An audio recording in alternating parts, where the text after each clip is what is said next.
Hello guys, welcome to nursing official. मैं दीपक पाल स्वागत करता हूं आप सभी का आपके अपने इस नर्सिंग एजुकेशन प्लेटफॉर्म पर। सो गाइस, एनाटॉमी और फिजियोलॉजी में आज हम पढ़ने वाले हैं introduction to the chemistry of life. जो ह्यूमन लाइफ होती है उसमें केमिस्ट्री किस तरह से रिलेट करती है, उनके कुछ पहलुओं को आज हम समझने वाले हैं।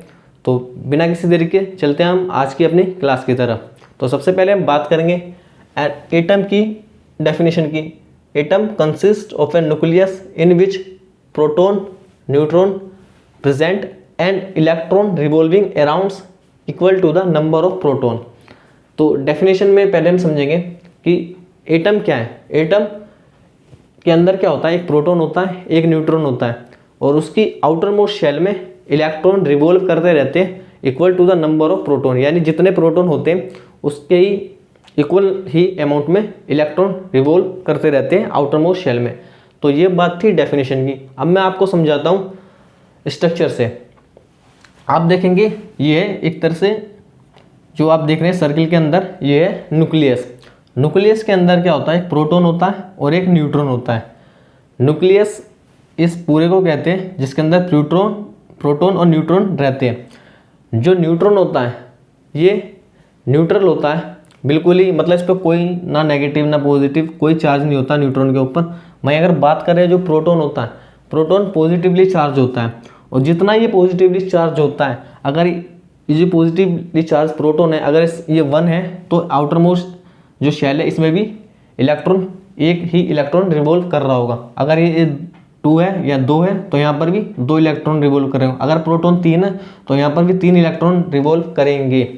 तो ये इसकी इस तरह से एग्जिस्टेंस होती है एटम की।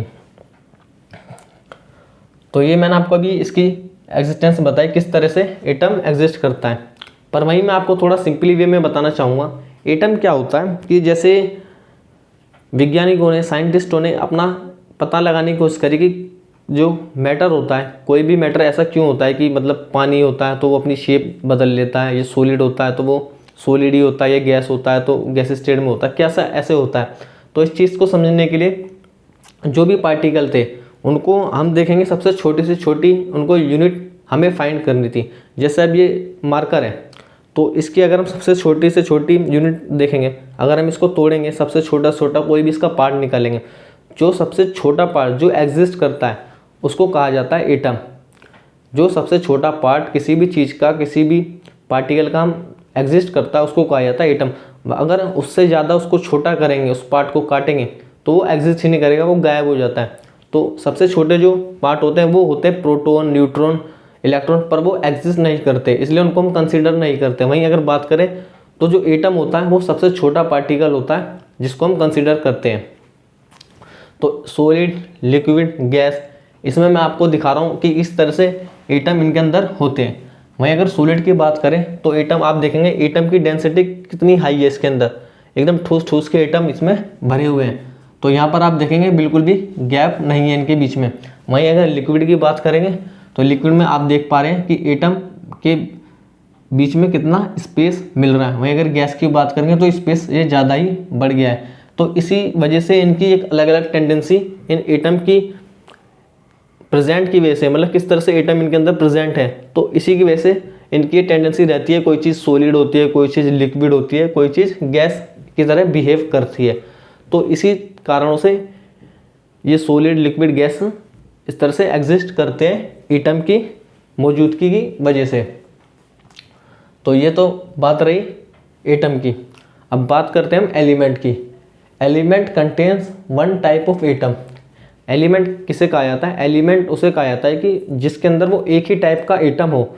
जैसे आप देख रहे हैं यहाँ पर क्या है कि ये प्रोटॉन है, ये न्यूट्रॉन है, ये इलेक्ट्रॉन है।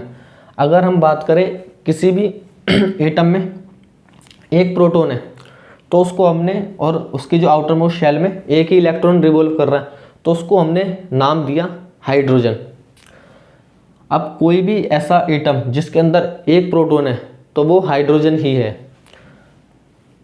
अब यहाँ पर अगर 2 प्रोटॉन है तो वो हीलियम नाम दिया गया उसे, और उसके आउटर मोस्ट शेल में भी 2 ही इलेक्ट्रॉन रिवॉल्व कर रहे होंगे।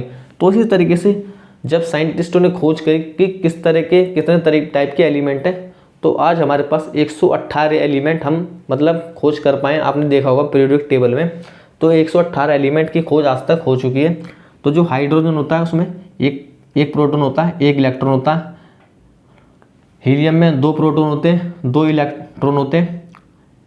लिथियम में 3 प्रोटॉन होते हैं, 3 इलेक्ट्रॉन होते हैं। तो इस तरीके से हमने ज़्यादा से ज़्यादा एलिमेंट की खोज की और आज हम 118 एलिमेंट तक खोज पाए हैं।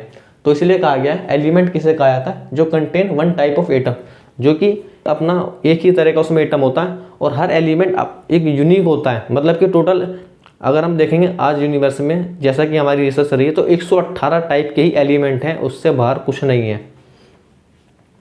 अब बात करेंगे कंपाउंड की, तो कंपाउंड कंटेन्स 2 और more types of atom. Compound क्या होते हैं, जो उन्हें को कहा जाता है जो 2 या 2 से ज़्यादा टाइप्स के एटम उसमें एग्जिस्ट करते हैं। जैसे हम बात करें H2O यानी वाटर। वाटर क्या होता है, एक हाइड्रोजन मिलता है और उसमें 2 ऑक्सीजन मिलते हैं। जबकि जो हाइड्रोजन के अंदर प्रोटॉन की संख्या कितनी होती है, 1। ऑक्सीजन के कितने अंदर होती है, ऑक्सीजन के अंदर होती है 8। तो ये एक अलग अलग एलिमेंट हैं, हाइड्रोजन अलग है, ऑक्सीजन अलग है। उसके बाद हम इनको मिला रहे हैं, 2 मॉलिक्यूल ले रहे हैं हाइड्रोजन के, 1 मॉलिक्यूल ले रहे हैं ऑक्सीजन का H2O, तो तब जाके एक पानी बन रहा है यानी वाटर बन रहा है। तो इसलिए क्या है कि ये कंपाउंड है। भाई एलिमेंट की बात करें, अगर हम ऑक्सीजन ले रहे हैं, एक O ले रहे हैं और दूसरा O ले रहे हैं, तो जब उनको मिलाते हैं तो वो O2 बनता है। वो क्या है, वो एक एलिमेंट का एग्जाम्पल है। वहीं कंपाउंड के जो एग्जाम्पल की बात करें तो वाटर H2O। अब बात करते हैं एटॉमिक नंबर की। Number of proton makes one element different from one another and this number of proton in element is called its atomic number. तो एटॉमिक नंबर के बारे में आप जानिए, जो भी एलिमेंट होते हैं उनके अंदर एक अपना प्रोटॉन का नंबर होता है। उन्हीं प्रोटॉन के नंबर के हिसाब से ही हमने उनको एटॉमिक नंबर दे दिया गया। जैसा मैंने आपको बताया हाइड्रोजन का 1 प्रोटॉन होता है, तो उस प्रोटॉन के आधार पर ही हमने उसको एटॉमिक नंबर दे दिया, उसका 1। आप देखेंगे each element has its own atomic number. जो एलिमेंट होता है उसका एक अपना एक एटॉमिक नंबर होता है। वो कितना होता है, वो जो एटॉमिक नंबर होता है वो उतना ही होता है जितना उसके अंदर प्रोटॉन होता है। जैसा कि मैंने आपको बताया सबसे ज़्यादा प्रोटॉन कितने होंगे एक एलिमेंट में, तो 118 होंगे, क्योंकि अभी तक 118 ही एलिमेंट हमको मिल पाए, हम रिसर्च कर पाए। वहीं बात करें तो एटॉमिक नंबर भी 118 तक ही है। तो each element has its own atomic number. आप समझ गए होंगे कि जो एटम होते हैं उनके अंदर, जो एलिमेंट होते हैं उनके अंदर की, जैसे एक प्रोटॉन है तो एक ही इलेक्ट्रॉन रिवॉल्व कर रहा होगा। जो प्रोटॉन है एक, उसी के हिसाब से, प्रोटॉन के हिसाब से हमने उनके एटॉमिक नंबर रखे हैं। तो 118 तक प्रोटॉन होते हैं और 118 तक ही एटॉमिक नंबर होते हैं। हाइड्रोजन का एटॉमिक नंबर क्या रहेगा, 1। हीलियम का 2, लिथियम का 3। तो इस तरीके से हमने नाम देते चले गए और आज हमारे पास 118 एलिमेंट हैं, जिसके अंदर प्रोटॉन की जो संख्या है और जो एटॉमिक नंबर है वो एक ही होती है। तो आप इसमें कंफ्यूज ना होना। और हम बात करें इसके जो एनर्जी लेवल होते हैं कुछ, या आप देख रहे होंगे इलेक्ट्रॉन के लिए एनर्जी लेवल होते हैं 1 2 3 4। तो इसको हमने ऐसे नाम दे रखा है KLMN, इससे हम इसको डिनोट करते हैं KLMN। और इसके अंदर आप देखेंगे 2 8 18 और 32। ये क्या है कि ये एक स्टैंडर्ड नंबर है कि जिसके अंदर जो इलेक्ट्रॉन जो होते हैं जब ये रिवॉल्व करते हैं ये एक स्टेबल कंडीशन में रहते हैं। 2 8 18 या 32 की कंडीशन में जब इलेक्ट्रॉन रिवॉल्व करते हैं तो एक स्टेबल कंडीशन में आ जाते हैं। वहीं अगर कहीं इससे एक ज़्यादा या एक कम होता है या कम होते हैं तो ये तो या तो इलेक्ट्रॉन किसी को दूसरे पे चले जाते हैं, लूज़ हो जाते हैं, या किसी दूसरे से ले लेते हैं, अपने आप को स्टेबल बनाने के लिए गेन कर लेते हैं। तो ये होते हैं 1 2 3 4 लेवल है, एनर्जी लेवल है किसी भी एलिमेंट के, एटम के। और उसको हम डिनोट करते हैं KLMN। और इनकी जो स्टेबल कंडीशन होती है वो इस तरीके से होती है 2 8 18 एंड 32। अब वही बात करते हैं हम आइसोटोप्स की। तो आइसोटोप्स क्या होते हैं, these are atoms of an element in which there is a different number of neutrons in the nucleus. Isotopes वह एलिमेंट होते हैं जिनके अंदर क्या होते हैं कि डिफरेंट नंबर होते हैं न्यूट्रॉन्स के। एग्जाम्पल आप देखिए, ये जैसे देखिए इसमें एक प्रोटॉन है, इसमें भी एक प्रोटॉन है और इसमें भी एक प्रोटॉन है। तो क्या है ये एलिमेंट कौन सा है, ये एलिमेंट है हाइड्रोजन। क्योंकि एक ही प्रोटोन है, एक प्रोटोन यहाँ पर, एक ही प्रोटोन यहाँ पर, तो ये हाइड्रोजन है।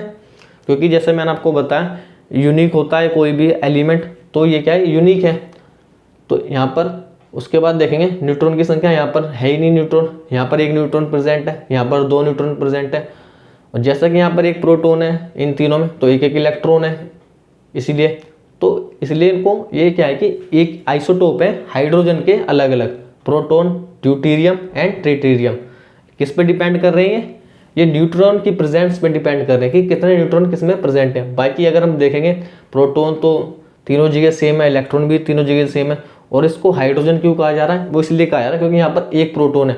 वहीं अगर 2 प्रोटोन होते तो ये हीलियम हो जाता, 3 प्रोटोन होते लिथियम हो जाता, 8 प्रोटोन होते ऑक्सीजन हो जाता, सोडियम हो जाता अगर 11 प्रोटोन होते। तो क्या है कि ये इस तरीके से एग्जिस्ट कर रहे हैं। तो ये प्रोटॉन, ड्यूटेरियम, ट्रिटियम आप समझ गए होंगे आइसोटोप क्यों कहा जा रहा है, just because of presence of neutron. तो different number of neutron present है, इसलिए आइसोटोप है ये हाइड्रोजन के। अब बात करेंगे इनर्ट गैस की।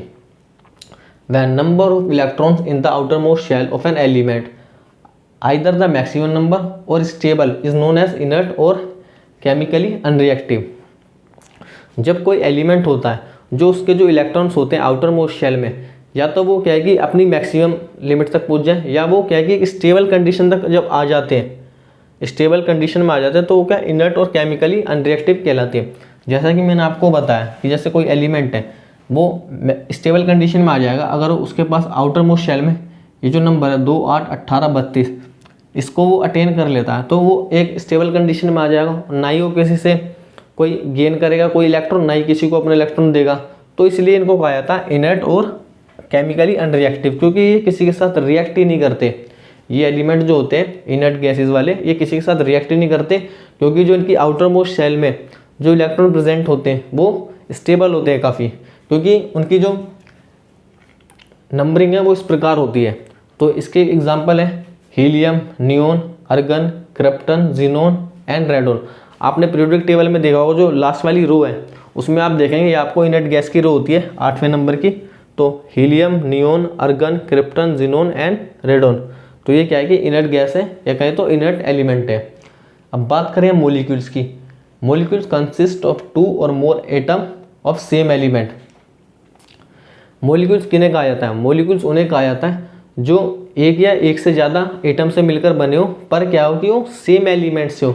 जैसे एग्जांपल की बात करेंगे तो H2 यानी हाइड्रोजन, एक हाइड्रोजन दूसरे हाइड्रोजन से मिलकर हमने एक मॉलिक्यूल लिया, मतलब मॉलिक्यूल तो नहीं कहेंगे, एक एटम लिया हाइड्रोजन का, दूसरा एटम लिया हाइड्रोजन का, उनको मिला दिया, तो क्या है कि एक मॉलिक्यूल बन गया हाइड्रोजन का। तो इसको कहेंगे हम मॉलिक्यूल। भाई कंपाउंड क्या होता है, कंपाउंड की बात करें तो कंपाउंड जैसे कि वाटर होता है H2O यानी पानी, एक एटम लिया हाइड्रोजन का और 2 एटम लिए हमने ऑक्सीजन के, दो एटम लिए हमने हाइड्रोजन के और एक एटम लिया ऑक्सीजन का, तो हमने बना दिया H2O। कंपाउंड की डेफिनेशन देखें, कंसिस्ट ऑफ 2 और मोर एटम ऑफ डिफरेंट एलिमेंट। तो ये क्या है कि 2 या 2 से अधिक एटम से मिलकर बनाओ और डिफरेंट एलिमेंट्स के। तो डिफरेंट एलिमेंट हाइड्रोजन अलग है, ऑक्सीजन अलग है, तो इसलिए इसको कहा गया है कंपाउंड। तो आप समझ पा रहे हैं difference between molecules and compounds. I hope आप समझ गए होंगे।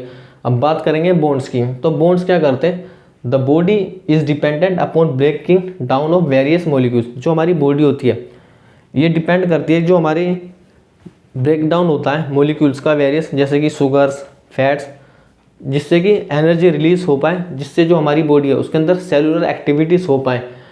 और उसमें जब होती है तो एटम्स ज्वाइन करते हैं टुगेदर और एक केमिकली बॉन्ड बनाते हैं, जो कि 2 प्रकार से बनते हैं।